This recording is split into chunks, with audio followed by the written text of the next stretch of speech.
Let's go back to what we were doing before previously when we were doing, I believe, cubic and quadratic and square root functions, but we were doing transformations of them. So just as a reminder, let's just look at, say we have negative square root of x plus 4 and then minus 2. So I know that's a lot going on, but let's just kind of have a refresher. This negative right here means you're reflected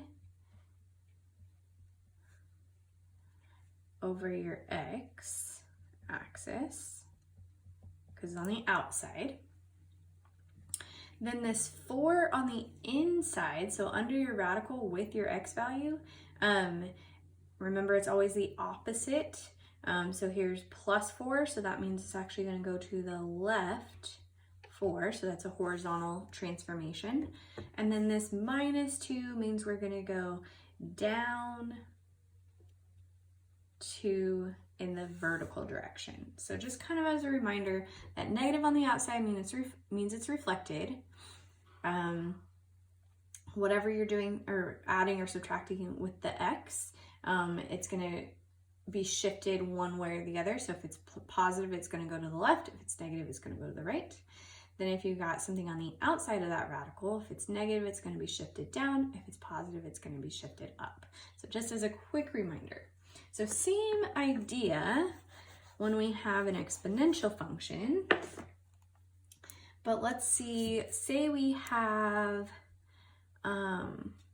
2 to the power of x and then plus 1. That means my whole function is shifted. We got a vertical shift or vertical translation up 1. So let's just go ahead and graph that. Again, you can use your calculator if that helps you. More than welcome to. If you want to look back at your, we're using our function that we used on our notes at the beginning.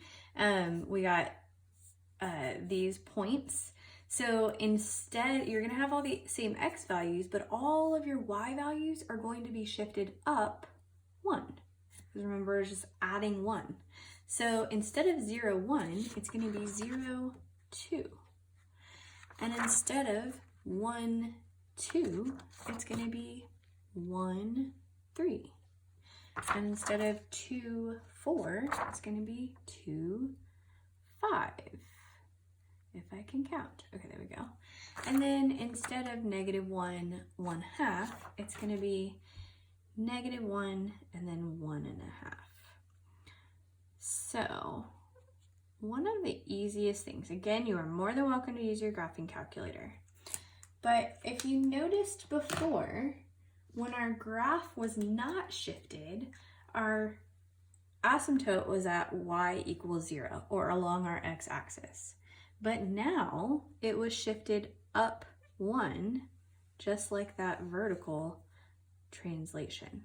So however many it's shifted up, so in this case plus 1, your asymptote is now at y equals 1.